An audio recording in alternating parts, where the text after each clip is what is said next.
Roughly 40% of the people who drew your favorite anime are making less than $16,000 a year.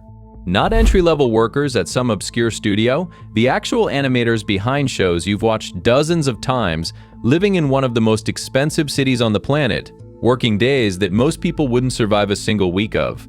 And here's the thing that makes this genuinely hard to wrap your head around. Anime has never been more popular or more profitable. So today we're going inside the actual daily life of anime animators. The hours, the pay structure, the weird studio culture, and the stuff that almost never makes it into any How Anime Is Made video. Some of this is going to sound completely made up. It isn't. And there's one detail near the end about how animators are legally classified that changes the way you see this entire industry. Before we get into it, most coverage of this topic treats the daily life of an animator like it's a quirky behind-the-scenes look at a passion project. It's not. It's a job with a very specific structure, a very specific hierarchy, and some very specific rules about who gets paid what and when. We're going to go through all of it, starting with what a day actually looks like from the moment an animator sits down to work. So the first thing you need to understand is how the work itself is measured. According to a survey by the Nippon Anime and Film Culture Association, a non-profit focused on improving Japanese working conditions, the median working hours for animators are 225 hours a month. For context, a standard full-time job runs about 160 hours a month. So before we even get to pay, we're already talking about a workload that most industries would consider extreme. The NAFCA survey found the average monthly working hours for anime industry staff hit 219 hours, with a maximum recorded figure of around 336 hours in a single month. That upper end, 336 hours, is more than double what a normal full-time employee clocks. There are documented cases of animators being taken away by ambulance after collapsing from fatigue.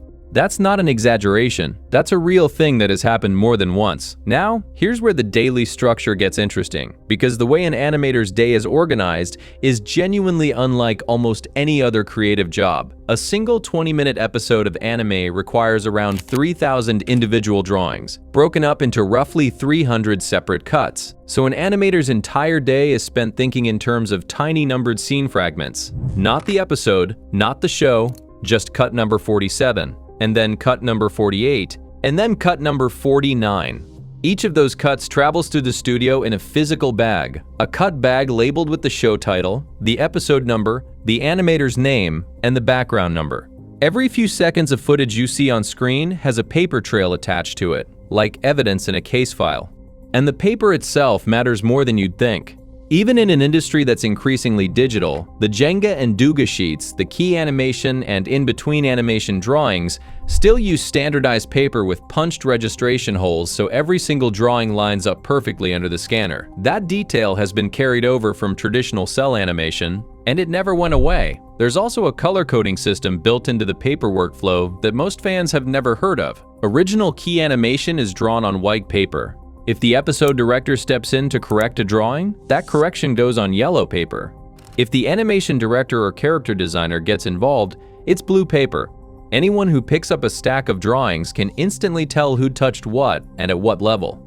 It's a surprisingly elegant system for tracking quality control across hundreds of cuts on a tight deadline.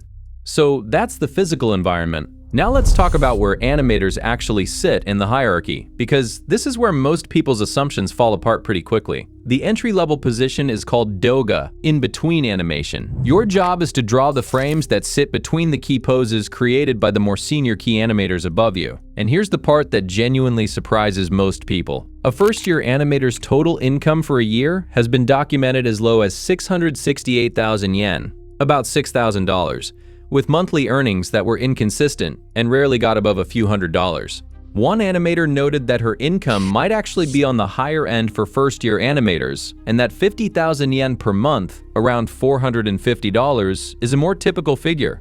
$6,000 for a year of full-time work. In Tokyo, the animator dormitory, located in Tokyo and operated by the nonprofit organization Animator Supporters, exists specifically because of this reality. It's subsidized housing built to help new animators survive the poverty wage entry years of the job. The fact that a nonprofit had to create animator-specific housing just so people could afford to stay in the industry tells you everything about the economics here.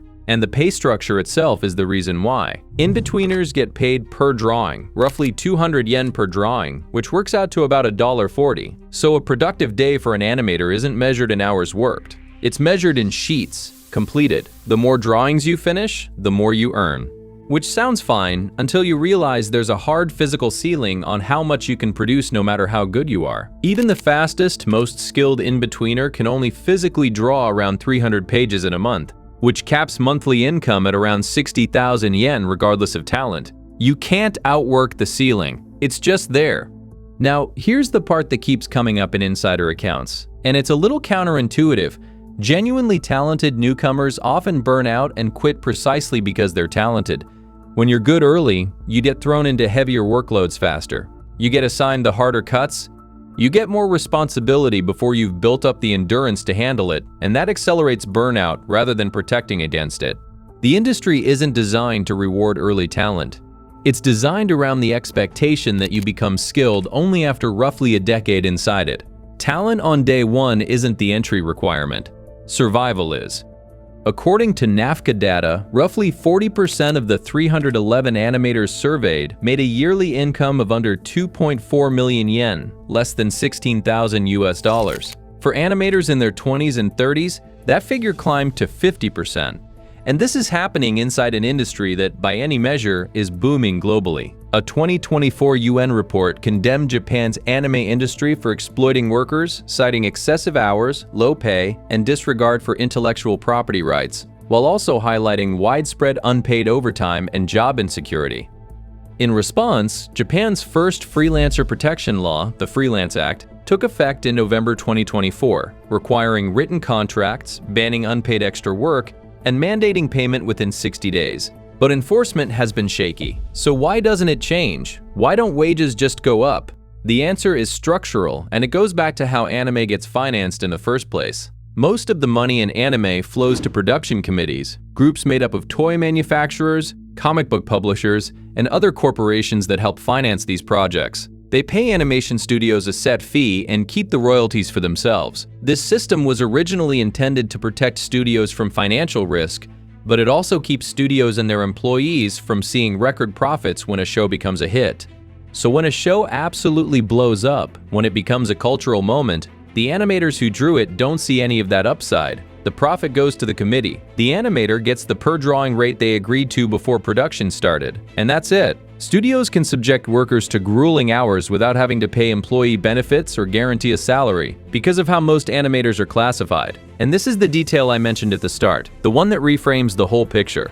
The portion of animation production jobs held by self-employed freelancers has fluctuated between 50 and 70% in recent years, compared to a self-employment rate of just 7.6% for Japan's entire labor force. An exceptionally large percentage of those working in anime are independent contractors with no permanent employment status.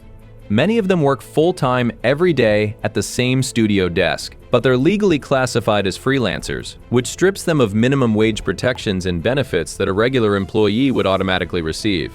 Based on reported income and working hours, the median hourly rate of pay for anime industry workers has been calculated at around 1,111 yen, roughly 7.33 US dollars, which is slightly below the minimum wage in Tokyo, where 85% of anime studios are located. Working full-time hours in the most expensive city in Japan for below minimum wage with no benefits and no share of the profits if the show becomes a global phenomenon. There is some movement happening. Employment at Japan's anime production studios has been shifting away from freelance and contract work toward full-time salaried roles, according to survey data from the Japan Animation Creators Association, reversing the often repeated narrative that the anime industry relies mostly on freelancers.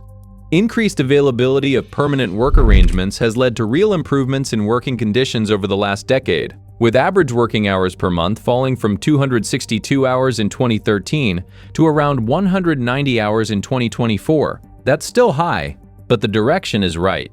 Jaonica's 2023 survey found the average annual income for key animation staff was just under 4 million yen, and the anime industry as a whole averaged 4.56 million yen, just under the 4.60 million average for all private sector employees in Japan. So conditions have improved. But the gap between what this industry generates and what its workers take home is still genuinely hard to justify. And the culture around that gap is its own separate issue. Multiple insiders describe an environment where animators don't talk about struggling, where burnout and financial stress get bottled up because the industry has long framed suffering as part of the artistic process. If you speak up, you risk looking like you're not committed enough, so most don't. The mental health toll is largely invisible to fans because the people experiencing it aren't talking about it publicly, and the work keeps getting made regardless. There's a strange irony that insiders openly admit to. Harsh, high-pressure conditions sometimes produce the most artistically striking work a studio puts out. The pressure creates something, but it's explicitly unsustainable. It burns people out long-term, and nobody in the industry actually defends it as a formula. They just haven't found a way to replace it yet. And then there's this. Hayao Miyazaki's rough layout sketches, the throwaway planning drawings that animators produce before the real work even starts, have sold at auction for hundreds of thousands of dollars. The preliminary sketch of a legendary animator is worth more than most entry-level animators will earn in a decade. That's not a criticism of Miyazaki. It's just a pretty clear picture of where the value in this industry is perceived to live, and where it actually gets created. If you've made it this far, you probably care more about how anime actually gets made than most people who watch it. So drop a comment. I'm genuinely curious what surprised you most here. Whether it was the pay structure, the paper system, the production committee setup, or something else entirely. And if you want to keep going down this rabbit hole, the video on how anime studios actually turn a profit, or don't, is right up next. It picks up almost exactly where this one leaves off, and some of what's in there will make everything we just covered make a lot more sense.